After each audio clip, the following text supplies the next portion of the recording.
우리 말씀 같이 봅시다. 계시록 3장 14절부터 22절 말씀. 3장 14절부터 22절 말씀. 우리 한 목소리로 3장 14절부터 22절 말씀 같이 읽겠습니다. 시작. 라오디아의 교회의 사자에게 편지하라. 아멘이시오 충성되고 참된 증인이시오 하나님의 창조의 근본이시니가 이르시되 내가 내 행위를 아노니 내가 차지도 아니하고 뜨겁지도 아니하도다. 내가 차든지 뜨겁든지 하기를 원하노라. 내가 이같이 미지근하여 뜨겁지도 아니하고 차지도 아니하니 내 입에서 너를 토하여 버리리라. 내가 말하기를 나는 부자라 부요하여 부족한 것이 없다 하나 내 곤고한 것과 가련한 것과 가난한 것과 눈먼 것과 벌거벗은 것을 알지 못하는도다.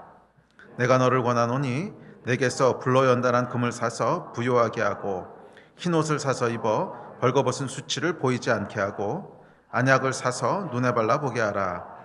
무릇 내가 사랑하는 자를 책망하여 징계하노니 그러므로 내가 열심을 내라 회개하라. 볼지어다 내가 문 밖에 서서 두드리노니 누구든지 내 음성을 듣고 문을 열면 내가 그에게로 들어가 그와 더불어 먹고 그는 나와 더불어 먹으리라. 그에게는 내가 내 보좌에 함께 앉게 하여 주기를 내가 이기고 아버지 보좌에 함께 앉은 것과 같이 하리라. 귀 있는 자는 성령이 교회들에게 하시는 말씀을 들을지어다. 아멘. 아멘. 요한계시록 말씀을 저희가 살펴보고 있는데요. 7교회에 대해서 살펴봤는데 오늘은 마지막 7번째 교회 라오디게아 교회에게 주신 말씀을 살펴보려고 합니다.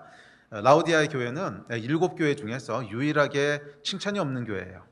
유일하게 칭찬이 없고 책망만 받았던 교회입니다.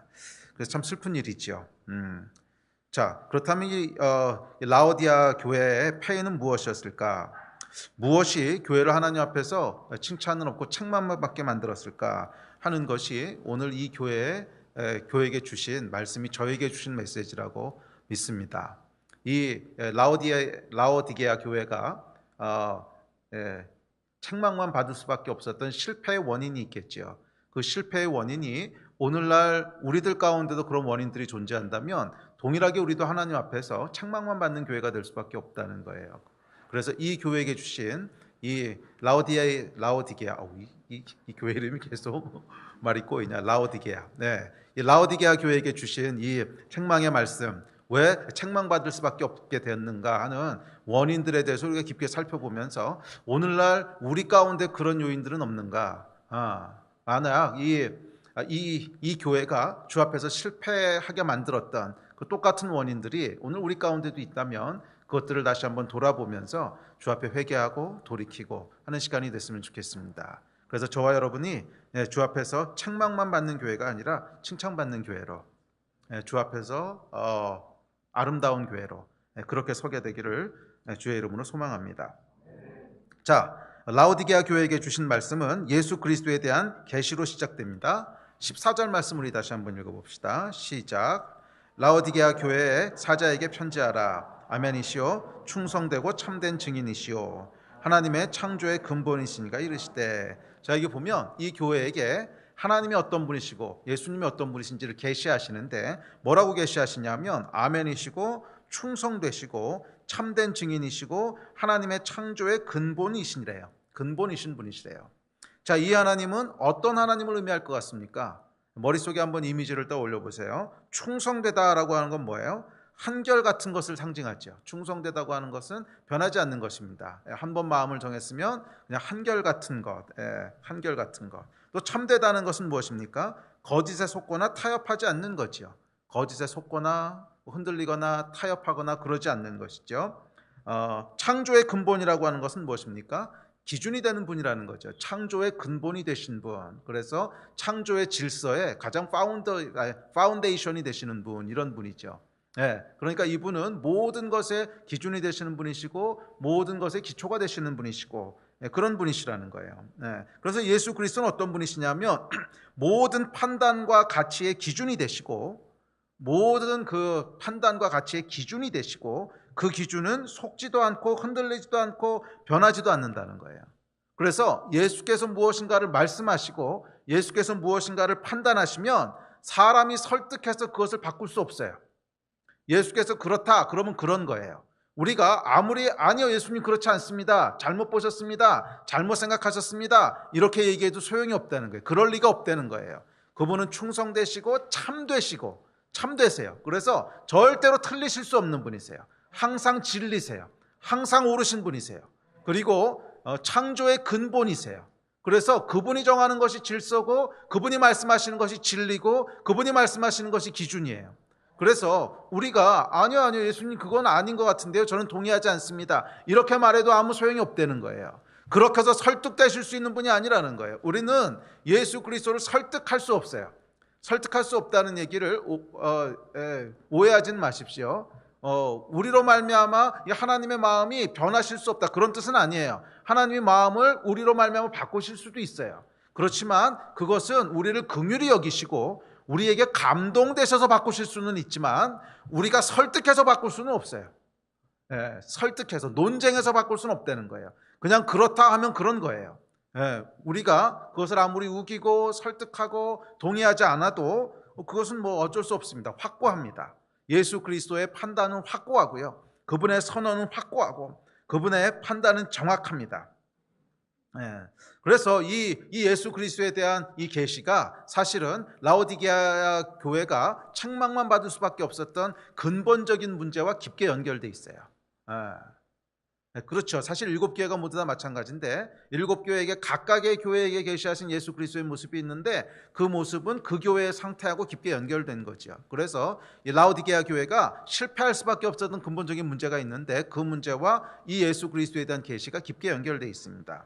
자, 그렇다면 책망만 받았던 이 교회의 근본적인 문제가 무엇이었을까? 오늘 본문에 보시면 크게 두 가지 문제를 얘기하는데 첫째는 차지도 뜨겁지도 않았다 이렇게 얘기하세요. 차지도 뜨겁지도 않았다. 15절에서 그렇게 얘기하죠. 이게 라오디게아 교회의 첫 번째 문제입니다. 차지도 않고 뜨겁지도 않았다는 거예요. 두 번째는 스스로의 판단과 예수 그리스도의 판단이 달랐다는 거예요.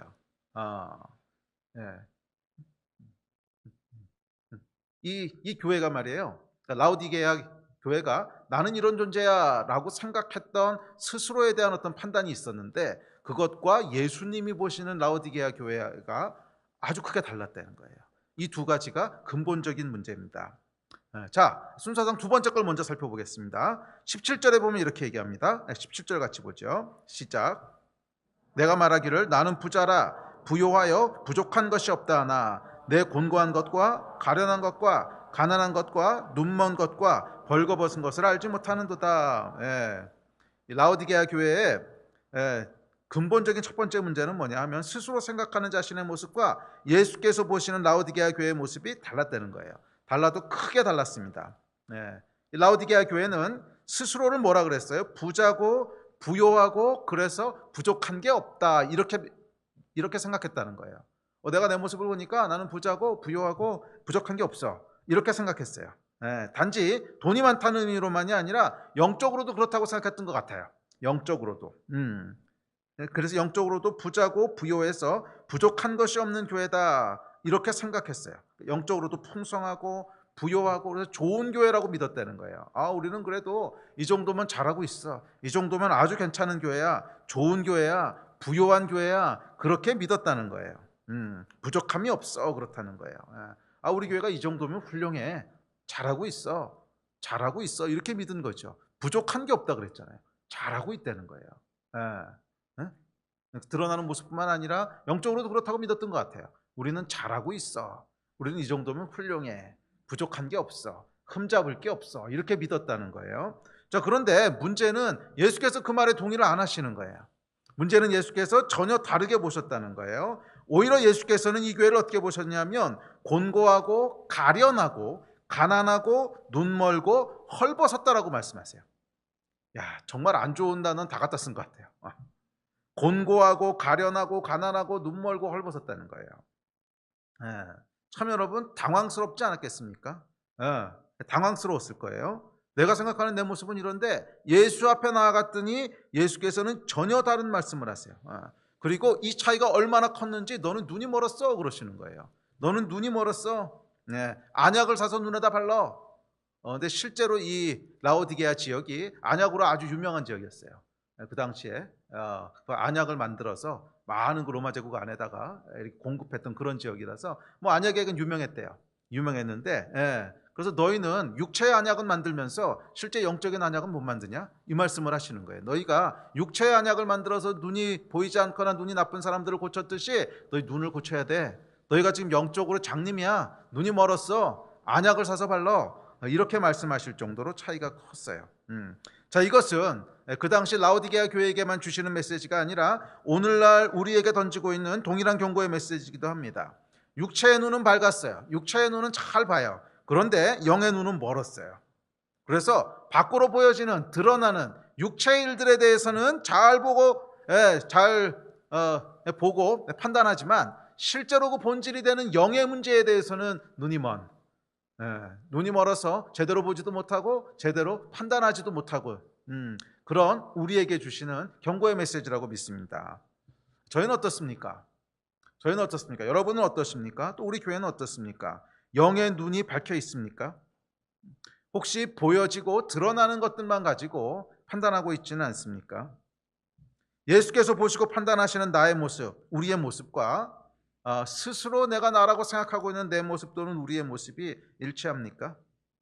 나는 내 스스로에 대해서 나는 그래도 이런 자야. 우리 교회는 이런 교회야. 우리는 그래도 상당히 잘하고 있어. 우리는 뭐 크게 잘못하는 거 없어. 이 정도면 하나님 앞에서 잘 살고 있는 거 아니야? 혹시 이렇게 생각하고 있는데 예수께서도 정말 그 말에 동의하시는가 한번 짚어보자. 예수께서도 정말 그 말에 동의하시는지를 짚어보자는 거예요. 정말 예수께서도 내가 나에 대해서 생각하고 있듯이 너 훌륭하게 잘하고 있어. 부족한 게 없어. 아주 좋아. 이렇게 동의하고 계시는지 아니면 예수께서 전혀 다른 말씀을 하고 계시는 않는지 어쩌면 7번째 교회인 라오디게아 교회가 우리에게 던지고 있는 도전이고 메시지입니다. 짚어보라는 거예요. 꼭 일치하지 않을 수 있다는 거예요. 물론 우리가 생각하는 모든 것들이 예수님이 생각하는 것과 다 다르다 이렇지는 않을 수 있지만 우리 안에 그런 맹점이 있다는 거예요. 블라인드 스팟이 있다는 거예요. 그래서 나는 이렇다고 생각하는데 예수께서는 전혀 다르게 보고 계시는 그 부분들이 없는지를 스스로 돌아보라는 거예요. 이것이 7번째 교회인 라오디게아 교회가 우리에게 던지고 있는 도전이고 메시지인 줄 믿습니다. 그리고 만약에 그것이 일치하고 있지 않다면 우겨봐야 소용이 없어요. 예수께서 맞으세요. 우리가 뭐라고 우기든지 간에 예수님께서 오르세요. 창조의 근본 되시고 참된 증인이세요. 그래서 그분은 우리를 보실 때 겉으로 드러나는 육의 눈으로 보시는 것이 아니라 우리의 마음의 중심을 보신다 그랬어요. 영을 보시는 거예요. 우리 안에 영이 제대로 깨어 있는가? 우리가 영적인 삶을 살고 있는 건가? 아니면 겉으로 드러나고 있는 육의 삶을 살면서 영적인 것이라고 속이고 있는 것은 아닌가? 사람도 속이고 자기도 속이고 이걸 보시는 분이세요. 저와 여러분 안에 예수께서도 동의하시는 참된 영적인 삶들이 일어나게 되기를 축복합니다. 영적인 것처럼 보여지는 삶이 아니라 사람은 속일 수 있어요. 나도 속일 수 있어요. 그러나 예수님은 속일 수 없어요. 사람은 속일 수 있고 나 스스로도 속일 수 있어도 예수님을 속일 수는 없어요. 예수께서 아니다 그러면 아닌 거예요. 그래서 안약을 사서 바르라고 말씀하세요. 영의 눈을 뜨라는 거예요. 너는 육의 눈으로 너 자신을 바라보고 나는 부자야, 나는 부요한 자야, 나는 부족한 것 없어 이렇게 스스로 자위할 것이 아니라 안약을 사서 눈에다 발랐어. 영의 눈을 떠라. 그리고 네 영의 상태가 어떤지를 직시해야 돼. 이 말씀을 하시는 거예요. 오늘 저에게 주신 말씀이라고 믿습니다. 저와 여러분의 영의 눈이 띄어지게 되기를 주의 이름으로 축복합니다. 육의 눈으로 보고 육의 눈으로 판단하는 것이 아니라 영의 눈으로 내 자신을 바라보고 영의 눈으로 우리 교회를 바라보고 그것에 의해서 판단하는 영의 눈이 열리는 시간이 되기를 주의 이름으로 축복합니다. 성경에서 주신 말씀이에요. 안약을 사서 바르고 눈을 뜨라는 거예요. 오늘 영적인 안약을 사서 바르고 눈을 뜨게 되는 예수님의 명령이 이루어지는 시간이 되기를 주의 이름으로 축복합니다. 모든 영의 눈들은 띄어질지어다. 우리 스스로를 속이는 모든 거짓의 영들은 떠나갈지어다. 이게 사실은 예수님만 그러신 게 아니고요. 사람들을 만나서 상담하다 보면 그 맹점이라 그래야 되나? 블라인드 스팟이라 그러는데 영어로는 스스로 보지 못하는 것들이 참 많아요. 그래서 주변 사람들은 다 알아요. 다 알아. 저 사람 저것 때문에 지금 문제야. 다 아는데 자기만 몰라요. 사람이 참 어리석은 존재라서 자기만 몰라요. 예.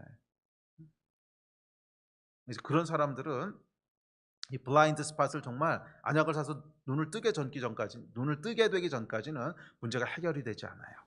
오늘 성령께서 여러분들의 눈을 뜨게 해주시는 밤이 되기를 주의 이름으로 축복합니다. 그건 성령께서 하셔야 돼요. 다른 길이 없어요. 성령께서 오늘 여러분들의 블라인드 스팟을 뜨게 하시고 영의 눈을 뜨게 하셔서 내 삶을 직시하는 시간이 될 수 있기를 예수의 이름으로 축복합니다. 모든 속이는 영들은 떠나갈지어다. 모든 속이는 영들은 떠나갈지어다. 영의 눈을 가리고 있는 원수의 모든 그런 수법들은 다 무너질지어다. 아멘. 자, 그렇다면 예수께서는 이 라오디게아 교회를 어떻게 보셨는가? 곤고하고 가련하고 가난하고 눈멀고 헐벗었대요. 야, 그냥 오중 팩폭을 하셨는데 곤고하고 가련하고 가난하고 눈멀고 헐벗었다고 말씀하십니다. 자, 곤고하다라고 하는 건 무슨 뜻이냐면 이 곤고하다라고 하는 단어의 원어를 찾아보면 전쟁에 기초하고 있습니다. 무슨 얘기냐면 전쟁이 나가지고서 다 파괴되고 다 약탈당하고 그래서 아무것도 남아있지 않은 그런 상태를 지칭하는 단어예요. 그러니까 너는 곤고하다 그 얘기는 뭐냐면 전쟁이 나가지고서 다 파괴되고 다 뺏기고 아무것도 안 남은 그런 완전히 황폐해져 버린 아무것도 없는 그 상태를 곤고하다라고 얘기합니다. 자, 두 번째 가련하다라고 하는 단어는 뭐냐면 측은하고 불쌍하다라는 뜻인데요. 측은하고 불쌍하다라는 뜻인데 고린도전서 15장 19절에 보면 이 가련하다라고 하는 단어 엘레에이노스라고 하는 단어인데 똑같은 단어를 이렇게 묘사합니다. 고린도전서 15장 같이 볼까요? 19절입니다. 시작. 만일 그리스도 안에서 우리가 바라는 것이 다만 이 세상의 삶뿐이면 모든 사람 가운데 우리가 더욱 불쌍한 자이니라. 자, 여기서 불쌍하다 하는 것이 가련하다. 그러니까 이 원어로는 똑같은 단어예요. 엘레에이노스라고 하는 단어입니다. 자, 이것은 뭐냐면 그러니까 여기서 가련하다라고 예수님 말씀하셨을 때 가련하다라고 하는 것은 뭐냐면 진짜 중요한 것을 놓치고 있어서 불쌍하다는 뜻이에요. 소망하는 것이 이 땅뿐이면 우리가 제일 불쌍한 자다 이렇게 얘기했거든요. 그러니까 원래 영원한 영적인 상급을 살아가도록 하나님께서 우리를 만드셨는데 그것은 다 놓치고 그것은 하나도 이해하지도 못하고 누리지도 못하고 그냥 이 땅의 것들만 가지고 아등바등 하고 있는 상태를 뭐라 그랬냐면 불쌍한 자다 이렇게 말씀하셨거든요, 성경에서.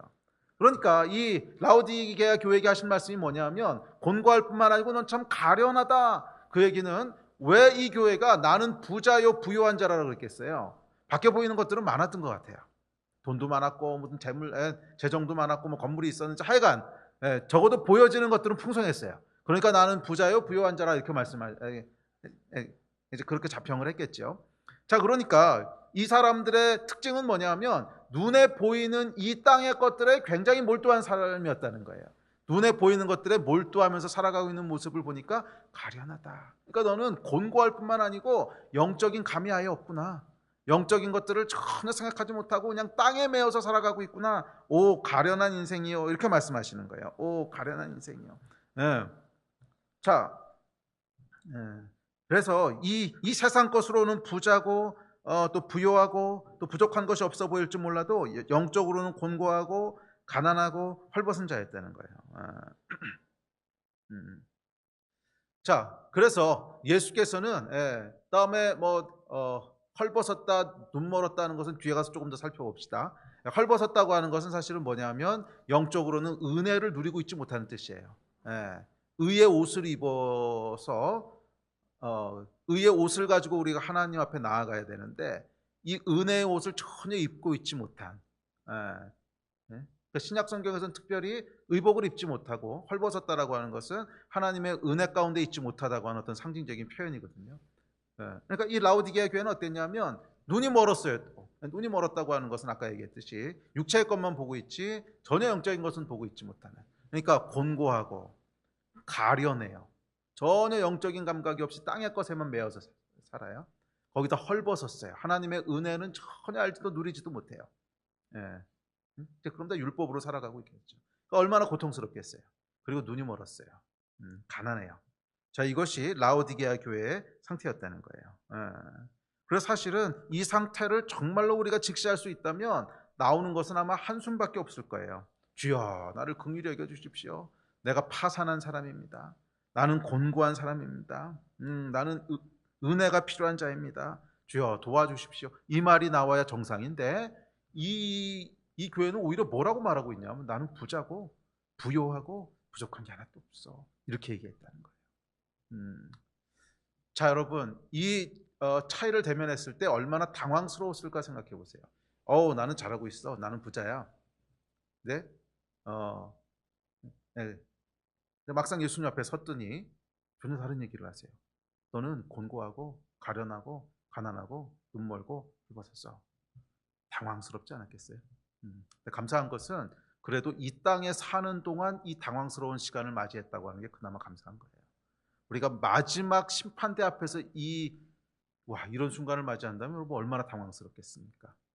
네, 이 땅에서 정말 우리는 성공적으로 살았고 너무 잘 살았고 너무 그런데 마지막 순간에 심판대 앞에 섰더니 전혀 내 생각하고 달라.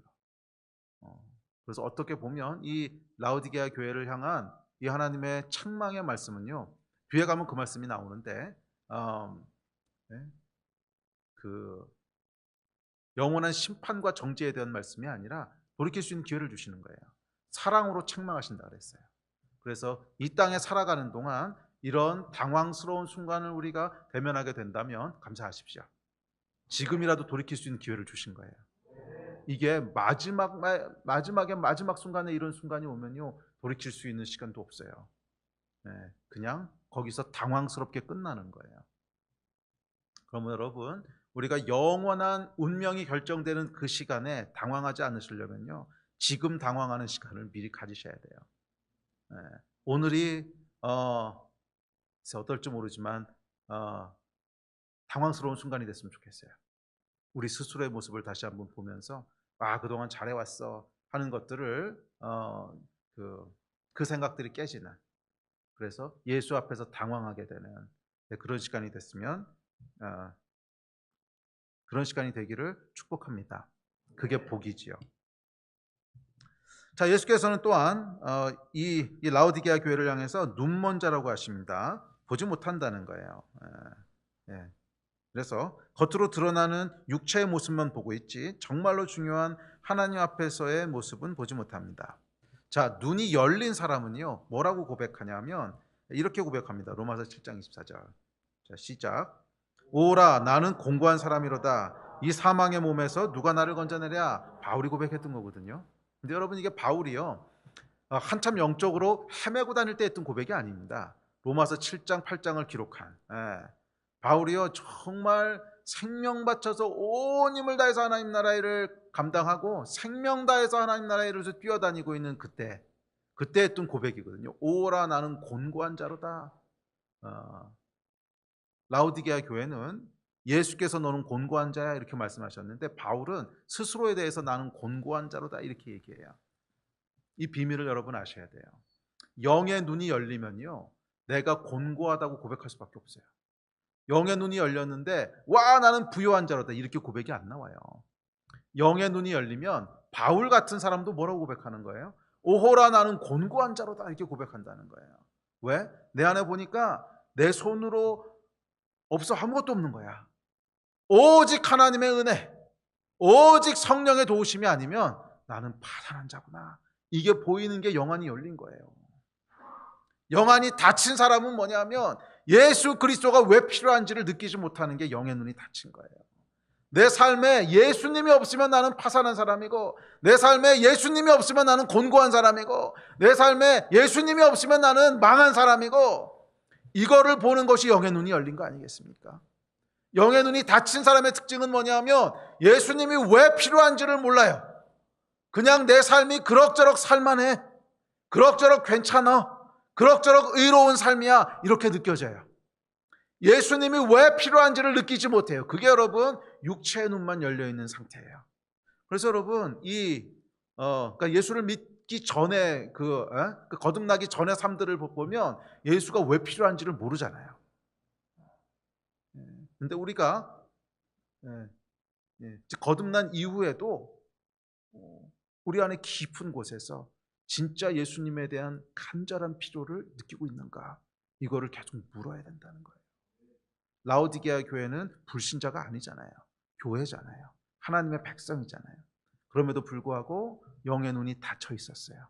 그래서 자기가 곤고하다라고 고백하는 것이 아니라 부자라고 고백하는 거예요. 혹시 우리 삶 가운데 나는 예수님 없어도 괜찮아, 살만해, 이렇게 느껴지고 있다, 우리 안에 깊은 곳에 영의 눈이 닫힌 거예요. 오늘 영의 눈이 뜨게 되기를 축복합니다. 그러면 예수가 없으면 아무것도 아닌, 예수가 없으면 곤고한 가련한 인생이라고 하는 것을 고백하게 돼요. 바울처럼. 이 고백이 여러분의 것이 되시기를 주의 이름으로 축복합니다. 나는 예수가 없으면 안 되는 사람입니다. 나는 예수가 없으면 파산한 인생입니다. 나는 예수가 없으면 곤고한 인생입니다. 나는 예수가 없으면 가련한 인생입니다. 이 고백을 하는 것이 영안이 열려 있는 거예요. 영안이 열리게 되기를 다시 한번 주의 이름으로 축복합니다. 또한 영의 눈이 열려있던 이사야는 이렇게 고백합니다. 이사야서 55장입니다. 시작. 오라 너희 모든 목마른 자들아 물러나오라. 돈 없는 자도 오라. 너희는 와서 사 먹되 돈 없이 값 없이 와서 포도주와 젖을 사라. 너희가 어찌하여 양식이 아닌 것을 위하여 은을 달아주며 배부르게 하지 못할 것을 위하여 수고하느냐. 내게 듣고 들을지어다. 그리하면 너희가 좋은 것을 먹을 것이며 너희 자신들이 기름진 것으로 즐거움을 얻으리라. 영의 눈이 열리면요, 이게 보이는 거예요. 열심히 수고하는데 배부르지 못할 것을 위해서 은을 달아주고 있고요. 또 양식이 아닌 것을 위해 은을 달아주고 있고 배부르게 하지 못할 것을 위해서 수고하고 있다는 거예요. 그게 보이는 것이 영안이 열리는 것입니다. 그래서 하나님의 은혜 가운데로 초청하는 거예요. 너희 배고픈 자들아, 너희 목마른 자들아, 그게 너희 상태 아니냐. 예수께로 오지 않으면 너희는 영원히 배고픈 자고, 예수께로 오지 않으면 너희는 영원히 목마른 자야. 영원히 배고프고 목마른 자야. 이게 영이 뜨인 사람이 보는 현실이에요. 모든 인간은 말이에요, 예수께로 가지 않으면, 예수 그리스도가 없으면, 예수 그리스도의 은혜가 아니면, 하늘로부터 주시는 은혜의 그 포도주와 은혜의 그 음식이 아니면 배고프고 줄인 자예요. 그게 보이느냐? 이게 여러분 영안에 대한 얘기입니다. 영안이 열리십시오. 아멘. 저도 그 경험이 있어요. 제가 미국으로 유학 갈 때였는데, 사실은 이 이사야서 말씀이 저를 돌이켰던 아주 중요한 그런 이제 말씀입니다. 이사야서 55장 1, 2절 말씀이. 제가 한국에서 이제 학위를 대충 마치고 미국에 공부하러 유학 갈 때 참 이렇게 극명하게 대비되는 때였어요. 뭐였냐면 세상적으로는 가장 잘 나갈 때고요, 영적으로는 가장 피폐했을 때예요. 이 두 개가 같이 공존하더라고요. 그러니까 세상적으로는 모든 게 부요해요. 모든 게 다 잘 나가요. 그때 제가 시험 보는 것마다 다 붙었어요. 군대 가야 되는데 석사단교 붙어가지고서 6개월 만에 끝냈고요. 또 미국 유학 가기 전인데 국비 유학생 시험 봐가지고 그것도 군대 빼주거든요. 그러니까 군대 빼주는 게 딱 두 가지였는데 두 개 다 붙었어요. 그리고 미국에도 제일 좋은 대학, 제가 갈 수 있는 데 중에 전 세계 넘버원이었어요. 가장 좋은 대학을 이제 들어가게 되고 입학 허가를 받고, 그러니까 모든 사람들이 부러워하는 모든 조건들이 다 완전히 갖춰진 그런 상태였어요. 그런 상태여서 육신의 눈으로 보기에는 정말 나는 부자요, 부요한 자요, 부족한 것이 없도다, 그렇게 고백했는데, 근데 영적으로는요 정말 피폐하고 곤고해 있었어요. 근데 제 안에 계속 뭔가 느낌은 있는 거예요. 그냥 모든 것이 완벽하고 이제 모든 것이 성공적이고 행복하고, 그런데 이 안에서는 뭔가 채워지지 않는 뭔가가 이상해. 뭔가 이상한 게 있는 거예요. 뭔가 이상. 이 사람이 영적인 존재이기 때문에 이걸 알아요. 그래서 미국에 가서 한 3개월, 4개월 지났을 때 그 성경을 펼쳐서 읽게 됐어요. 근데 그때는 정말 영적으로 피폐해 있어서 정말 한 1년, 2년 가까이 성경을 한 번도 안 읽었어요. 근데 교회는 다녔는데 성경을 한 번도 안 읽었어요. 그래서 성경을 펼쳐서 이렇게 읽기 시작하는데 어디를 펼쳐야 될지도 모르겠더라고. 너무 오랫동안 성경을 안 펼쳐니까 어디를 읽어야 될지 감도 없어서요. 그냥 아무데나 딱 펼쳤어요. 정말로. 아무데나 딱 하고 펼쳤는데 이사야서 55장 1절 2절 말씀이 딱 눈에 들어왔어요. 네. 그러면서 오호라 너희 목마른 자들아 물러나오라 돈 없는 자도 오라 너희는 와서 사 먹되 돈 없이 값 없이 와서 포도주와 젖을 사라 어찌하여 양식이 아닌 것을 왜 은을 달아주고 배부르게 하지 못할 것을 왜 수고하느냐. 야, 이게요 글자가 아닌 거예요. 그냥 성령께서 이렇게 막 들리듯이 저한테 막 이렇게 쏟아놓으시는 말씀인 거예요. 네. 그러면서 이 안에 막 심장이 뛰기 시작하면서 가만히 있어. 내가 뭘 하고 있었던 거지? 내가 뭘 하고 있었던 거지? 배부르지 못할 것을 위해서 은을 달아주고 양식이 아닌 것을 위해서 은을 달아주고 배부르게 하지 못할 것을 위해서 수고하고 있었던 거구나. 내가 목마르고 줄인 자였구나. 그때요 영의 눈이 확 열린 거예요. 확 열리면서 내가 어떤 상태인지가 보이는 거예요. 이 말씀을 보고 나서 얼마나 많이 울었는지 몰라요. 그 자리에서 정말 밤이 새도록 울면서 회개하고 제 인생에 임하기 시작됐습니다. 네. 영의 눈이 열리면요 전혀 다른 것이 보여요. 내 상태가 어떤지를 볼 수 있게 됩니다. 네. 겉으로 드러나는 모습과 우리 영의 본질은 달라요.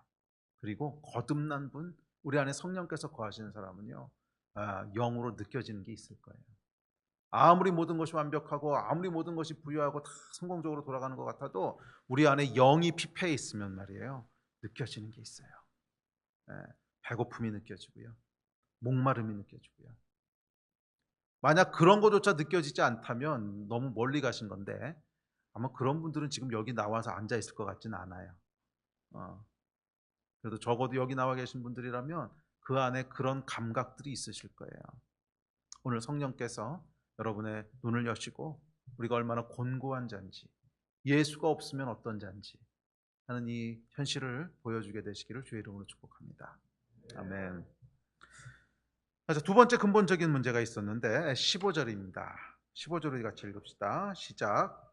내가 내 행위를 아노니 내가 차지도 아니하고 뜨겁지도 아니하도다. 내가 차든지 뜨겁든지 하기를 원하노라. 두 번째 근본적인 문제는 뭐냐면 차지도 않고 뜨겁지도 않았다는 거예요. 이들의 신앙이 차지도 않고 뜨겁지도 않았다는 거예요.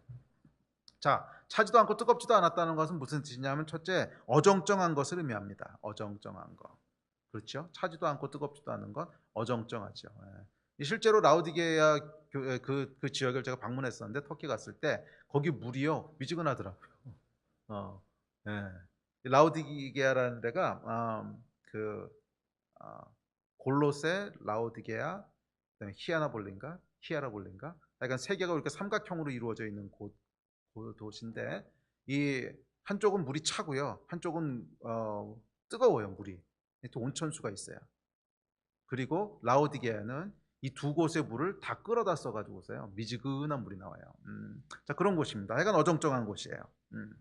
자, 이 어정쩡하다고 하는 것은 뭐냐면 라우디게아 교회가 대놓고 하나님을 배신하거나 신앙을 떠나거나 하는 이런 교회는 아니었다는 거예요. 뭐 대놓고 하나님을 무시하거나 뭐 그런 건 아니었어요. 적어도 교회 모양은 갖추어져 있었고 쉽지 않은 시대에 예수의 이름을 지키고 있었습니다.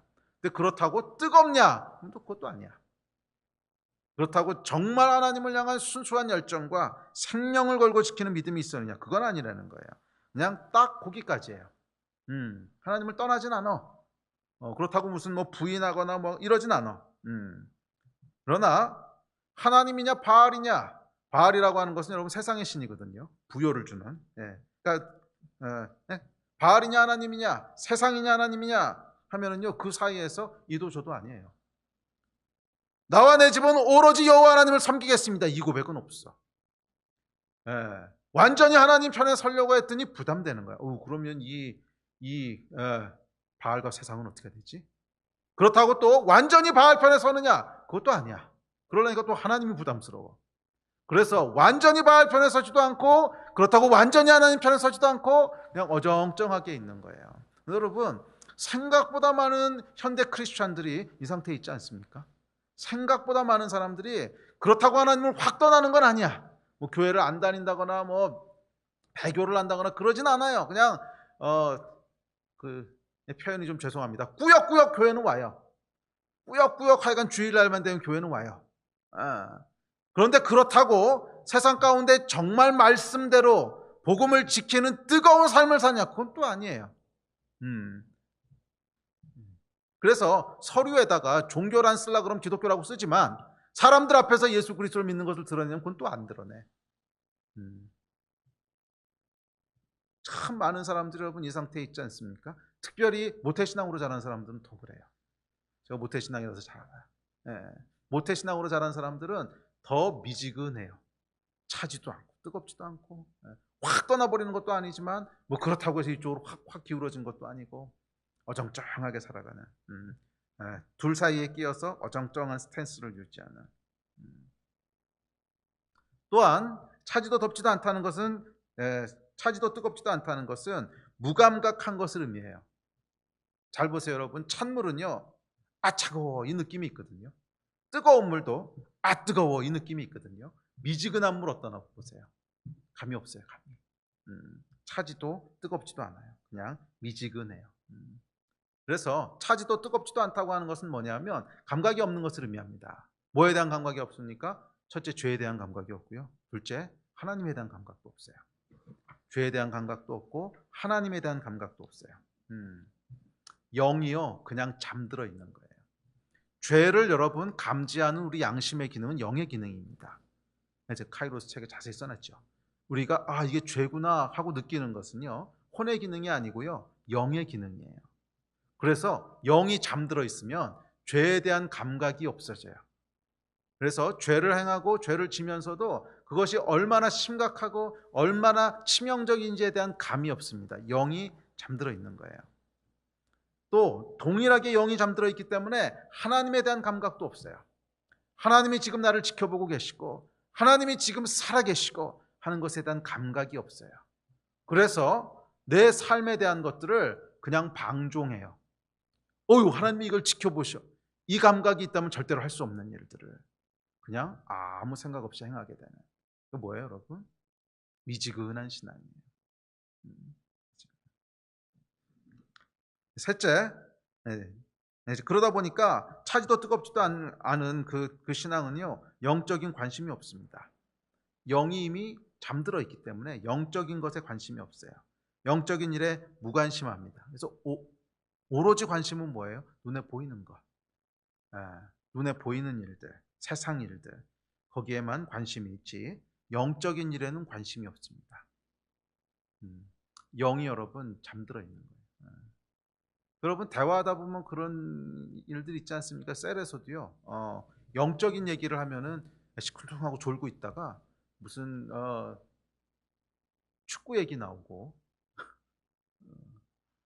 또 학생들 같은 경우에는 뭐 새로운 스마트폰 얘기 나오고 그러면은 자다가 벌떡 일어나가지고 이게 뭐예요, 여러분? 다 영이 잠들어 있는 거예요. 진짜 영이 깨 있는 사람은요, 여러분, 영이 깨 있는 사람은 영적인 얘기가 나올 때 눈이 반짝반짝반짝해요. 세상 얘기 나올 때는 그냥 무덤덤하다가요, 영적인 얘기만 나오면 눈이 반짝반짝반짝반짝해져요. 그게 영이 살아있는 거지. 아멘. 이 미지근한 신앙은요, 차지도 않고 뜨겁지도 않은 것은 사실은 찬 거예요. 그래서 예수님 뭐라 그러셨냐면 16절에 보면 이렇게 말씀하시잖아요. 시작. 내가 이같이 미지근하여 뜨겁지도 아니하고 차지도 아니하니 내 입에서 너를 토하여 버리리라. 그러니까 미지근한 것은요, 중간에 그래도 중간은 했어 이렇게 인정 안 하신다는 거예요. 미지근한 거는 그냥 토해내 버리리라. 너는 나한테 속한 게 아니야 이 말씀이잖아요. 이것은 사람들이 그냥 속고 있는 거예요. 미지근하다라고 하는 건 뭐냐, 아까처럼 어정쩡하게 주일날 교회는 가요. 종교라는 데 쓰라 그러면 기독교라고 써요. 그래서 스스로를 속이는 거예요. 나는 그냥 크리스찬이야. 그래도 크리스찬이야. 이렇게 속이는데 예수님은 뭐라 그러시냐면 그거 아니라는 거예요. 내가 너 토해버릴 거야. 인정 안 하신다는 거예요. 왜냐하면 그 안에 영적인 감각이 없으니까요. 영적인 관심이 없으니까. 영은 죽어 있는 거예요. 참 불행하게도 오늘날 현대 수많은 크리스천들이 이 범위 안에 속해 있어요. 별로 영적인 관심도 없고, 그렇다고 해서 하나님을 떠나는 것도 아니고, 그렇다고 영적인 삶을 사는 것도 아니고 애매하게 살아가고 있는, 애매하게. 그리고 그것이 바로 라오디게아 교회의 모습이었다는 거예요. 그리고 라오디게아 교회를 책망만 받는 교회가 되게 했던 근본적인 원인 중에 하나입니다. 차지도 않고 뜨겁지도 않았어요. 차지도 않고 뜨겁지도 않았어요. 자, 이런 교회를 향해서 해결책을 권면합니다. 18절 19절입니다. 이런 교회를 향해서 이렇게 말씀하세요. 자, 18절 19절 읽어봅시다. 시작. 내가 너를 권하노니 내게서 불로 연단한 금을 사서 부요하게 하고 흰옷을 사서 입어 벌거벗은 수치를 보이지 않게 하고 안약을 사서 눈에 발라 보게 하라. 물은 내가 사랑하는 자를 책망하여 징계하노니 그러므로 내가 열심을 내라 회개하라. 그래서 회개하라고 말씀하시는 거예요. 내가 너를 사랑해서 징계하는데 회개해. 그러면서 구체적으로 세 가지를 말씀하세요. 첫째, 불로 연단한 금을 사고, 둘째, 흰옷을 사고, 셋째, 안약을 사. 세 개를 다 사라 그러세요. 세 가지를 사라 그러세요.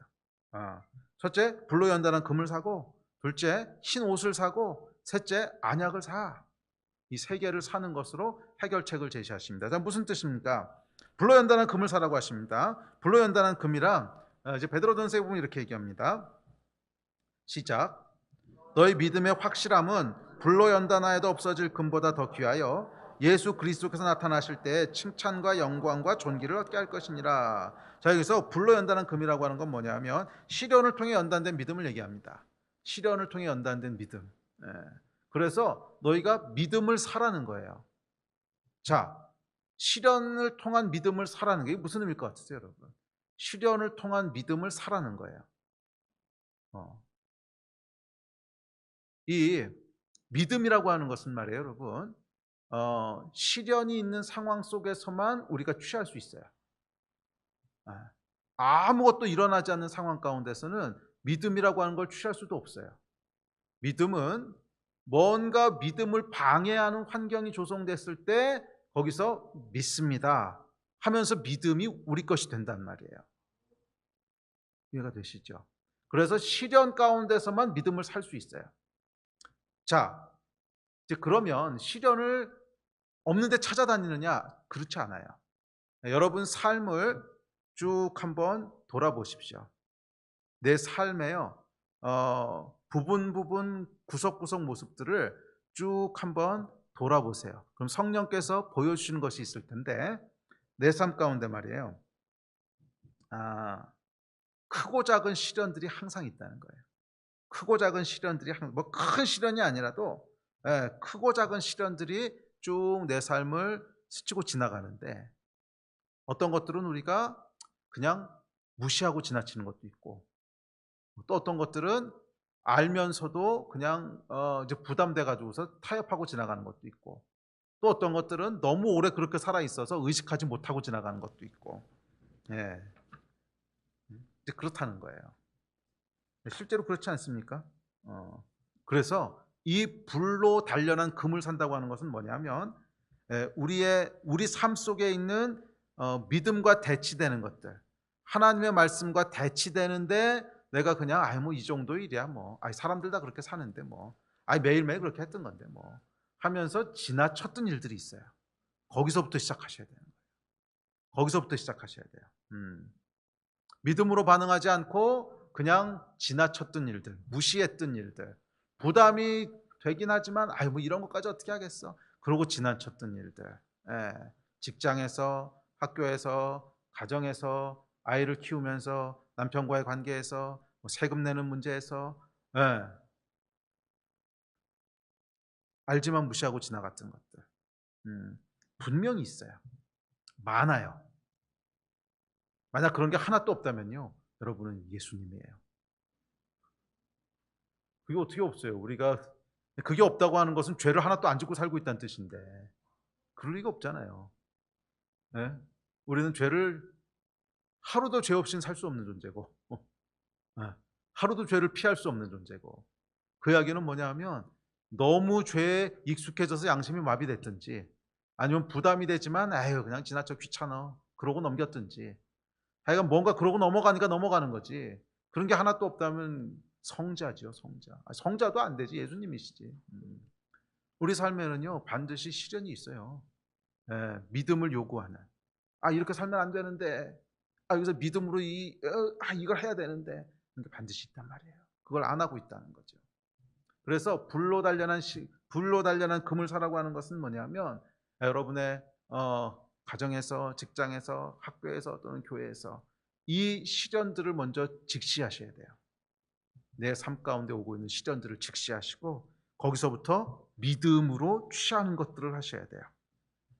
이렇게까지 했다가는 귀찮아지는데, 이렇게 하면 피해가 만만치 않을 텐데, 이게 뒷감당이 될까? 이런 생각으로 넘어가던 일들, 여기서부터 시작하셔야 돼요. 거기서 믿음을 발휘하는 것을 시작하시라는 거예요. 그 작은 일 하나하나부터, 맞아, 여기서 내가 믿음으로 그냥 넘어가면 안 되지. 이게 불로 단련한 금을 사시는 거예요. 그렇게 믿음으로 선택하는 일들을 시작하시라는 거예요. 그래야 회복이 일어납니다. 그래야 우리 영에 자극이 오는 거예요. 이 라오디게아 교회의 제일 큰 문제는 영이 죽어 있는 거 아닙니까? 영이 죽어 있으니까 영의 눈으로 보지 못하고, 영이 죽어 있으니까 미지근해서 반응도 없고. 영을 깨우려면요 여러분, 자극이 있어야 돼요. 그 자극이 뭐냐면 믿음의 도전들을 해야 되는 거예요. 작은 일이든 큰 일이든 믿음의 도전들을 하면서 우리 영에 자극이 있어야 영이 깨어나요. 그러지 않으면 우리 영은 계속 잠들어 있는 거예요. 이거 뭐 도전도 없고, 이제 도전이 없다 보니까 하나님을 인식할 수 있는 기회도 없고, 그냥 물에 물 탄 듯 술에 술 탄 듯 계속 흘러가는데 무슨 영이 액티베이트 되겠어요? 영이 액티베이트 되기 위해서는 믿음의 도전들이 있어야 돼요. 계속 나를 불편하게 하는 것들이 있어야 돼요. 영의 양심을 계속 불편하게 하는 것들이 있어야 돼요. 그리고 그 불편한 것 앞에 우리가, 주님, 믿음으로 내가 이것을 선택하겠습니다. 믿음으로 지금까지는 내가 뭐 이런 일쯤이야 하고 넘어갔지만, 지금까지는 이렇게 하면 귀찮아지는데 뒷감당을 어떻게 해? 그러면서 타협하고 넘어갔지만, 무시하고 넘어갔지만, 하나님 믿음으로 이것을 다시 세우겠습니다. 이 결단을 할 때 우리 영에 하나님이 인식되고, 내 영에 믿음의 자극이 오고 믿음의 도전이 생기고, 그러면서 영이 깨어나는 거예요. 그래서 라오디게아 교회에게 뭐라고 했냐면, 불로 연단한 금을 사라 그랬어요. 불로 연단한 금을 사라 그랬어요. 이 믿음의 반응들을 하시라는 거예요. 그럴 때 우리가 영이 깨어나기 시작할 줄 믿습니다. 자, 두 번째는 뭘 사라 그랬냐면, 흰 옷을 사라고 말씀하십니다. 흰 옷을 사서 벌거벗은 수치를 가리래요. 흰 옷은 예수 그리스도의 의의 옷이에요. 의의 옷. 자, 이 의의 옷은 뭐냐면 은혜를 얘기합니다. 그래서 여러분, 교회가 영이 깨어나고 라오디게아 교회처럼 침체되는 데서부터 일어나기 위해서는요, 은혜로 돌아갈 수 있어야 돼요. 은혜가 필요한 거예요. 그래서 이 위기를 극복하기 위해서는 더 많은 열심이 필요하고 더 큰 정죄가 필요한 것이 아니라 은혜가 필요합니다. 영을 움직이고 영의 문을 여는 것은 항상 은혜지요, 두려움이 아니에요. 항상 은혜지 강요가 아니에요. 그래서 우리 영이 회복되기 위해서는요, 하나님의 은혜가 우리 가운데 역사해야 돼요. 하나님의 은혜를 사모해야 돼요. 아멘. 예수 그리스도의 은혜가 우리를 덮어야 돼요. 나는 은혜가 없으면 안 되는 존재구나. 나는 하나님의 은혜를 받고 있는 존재구나. 내가 숨쉬고 있는 것은 오늘도 나를 살리시고 오늘도 나를 붙잡으시는 하나님의 은혜구나. 이거 은혜가 여러분 메마르지 말게 하세요. 은혜가 메마르지 않게 하세요. 우리 삶에 은혜가 떨어지면요, 다 떨어진 거예요. 은혜가 떨어지면요, 다 떨어진 거예요. 은혜가 살아있어야 합니다. 그리고 마지막 세 번째, 안약을 사라고 얘기합니다. 안약. 이 안약이라고 하는 것은 뭐냐면 영을 보게 하라는 거죠. 영의 눈을 뜨게 하라는 건데, 이거 하시는 분은요, 성령님이세요. 영의 눈을 여시는 분은 성령님밖에 없어요. 그래서 여러분, 성령께 구하시고 성령께 의지하시라는 거예요. 성령님, 오늘 나로 하여금 영의 눈을 뜨게 하여 주십시오. 오늘 나로 하여금 영적인 실체를 보게 하여 주십시오. 내가 얼마나 곤고한 자며, 내가 얼마나 파산한 자며, 예수 그리스도 없으면 얼마나 헐벗은 자인지를 성령님 오늘 나에게 보여주십시오.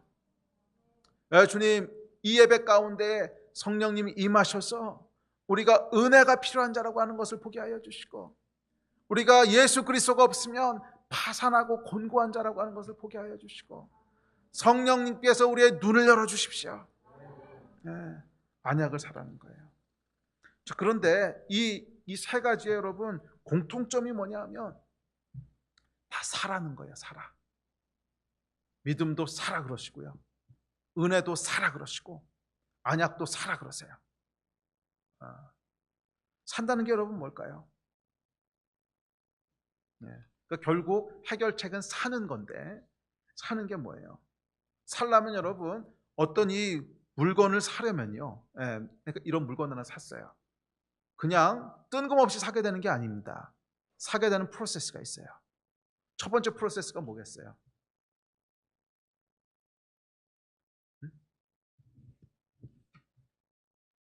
필요를 느끼는 거예요. 목이 마른데 집에 물이 없네. 필요를 느끼는 거예요. 필요를 느껴야 돼요. 내가 벌거벗었구나. 내가 눈이 멀었구나. 내가 곤고하구나. 내가 은혜가 필요하구나. 이 필요를 느낄 때 그것이 영적인 돌파의 시작이에요. 그래야 사게 돼요. 필요를 느끼지 못하는 사람이 왜 사겠어요? 나는 부요한 자라, 나는 부자라, 부족한 것이 없도다. 안 사요. 부족한 게 없는데 왜 사겠어요? 그래서 이런 라오디게아 교회를 향해서 사라 그러시는 거예요. 사라. 너는 지금 부요하지 않아. 너는 지금 부족한 것이 없는 상태가 아니야. 네가 지금 어떤 필요 가운데 있는지를 직시해. 너는 헐벗었고 곤고하고 가련하고 눈이 멀었고 필요가 있는 자야. 이 필요를 먼저 보는 거예요. 그래서 고린도전서에 보면 이렇게 얘기합니다. 고린도전서 10장 12절입니다. 시작. 그런즉 선줄로 생각하는 자는 넘어질까 조심하라. 교만한 자는요, 그래서 회복 불가능이에요. 선줄로 생각하는 자는 넘어질까 조심하라는 거예요. 교만한 자는요, 현실을 볼 수 없다는 거예요.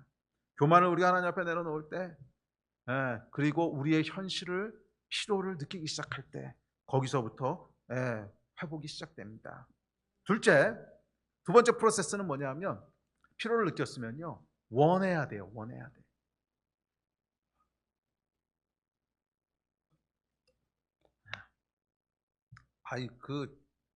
그래도 목사님 필요를 느꼈으면 당연히 원하는 거 아닙니까? 꼭 그렇지 않아요.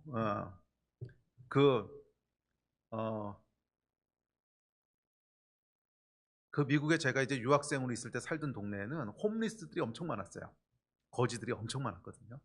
홈리스가 엄청 많았는데, 이 홈리스들의 특징이 뭐냐면요, 필요는 다 알아요. 배고파, 먹을 게 없어, 집도 없어. 필요는 다 아는데요, 원하진 않아요. 참 이상해요. 그렇다고 굳이 그걸 해결할 의지도 없고요, 굳이 거기서요, 벗어나고 싶은 원함도 없어요. 그러니까 아주 무기력하죠. 이 사는 사람은 어떤 사람이냐면요, 필요를 보고서 원하는 거예요. 하나님, 내가 여기서 벗어나기를 원합니다. 영적으로 회복되기를 원합니다. 영적으로 부요한 자가 되기를 원합니다. 이 곤고함에서 벗어나기를 원합니다. 그래서 예수님이 뭐라고 그랬어요? 찾고 두드리라 그랬잖아요. 두드리라 그러면 열릴 것이라고 그랬잖아요. 원함이 있어야 돼요. 여러분 원하십니까? 오늘 하나님께서 저와 여러분 가운데 영의 눈을 열어주시기를 원하십니까? 회복시켜 주시기를 원하십니까? 아멘. 이 원함이 있어야 되고, 마지막 세 번째는, 그래서 실제로 대가를 치르고 살 수 있는 의지적인 결단이 있어야 돼요. 의지적인 결단이 있어요. 우리 예배팀 앞으로 나오십시오. 대가를 치를 의지가 있어야 돼요. 마태복음에 보면 이렇게 얘기합니다. 13장 44절입니다. 시작. 천국은 마치 밭에 감추인 보화와 같으니 사람이 이를 발견한 후 숨겨두고 기뻐하며 돌아가서 자기의 소유를 다 팔아 그 밭을 사느니라. 그러니까 누가 사는 거예요? 대가를 지불할 의지가 있을 때 사는 거예요. 산다고 하는 것은 여러분 의지적인 결단이 있어야 돼요. 네, 오늘 여러분 사고자 하는 의지적인 결단이 있으십니까? 믿음을 사고자 하는, 은혜를 사고자 하는, 성령의 역사를 사모하는, 단순히 사모하는 것뿐만이 아니라 내가 이 역사를 경험하기 위해서는 무엇이든지 대가를 치를 그런 용의가 있습니다. 이 밭에 감춘 보화가 있기 때문에 나는 내 모든 것을 다 팔아서 이 밭을 사겠습니다 하는 이 원함에 대한 결단, 그게 있을 때 우리 안에 성령께서 일하세요. 성령께서 일하시는 거에 대한 원리는요, 어느 복음서를 보든지 동일해요. 찾고 갈망하고 구하고 원하고, 그랬을 때 성령을 주신다고 그랬어요. 그렇죠? 처음 오순절날 성령께서 오실 때도 그러니까 이 도시를 떠나지 말고 위로부터 오는 것이 임할 때까지 거기 머물라 그랬어요. 그만큼 갈망하라는 뜻이죠.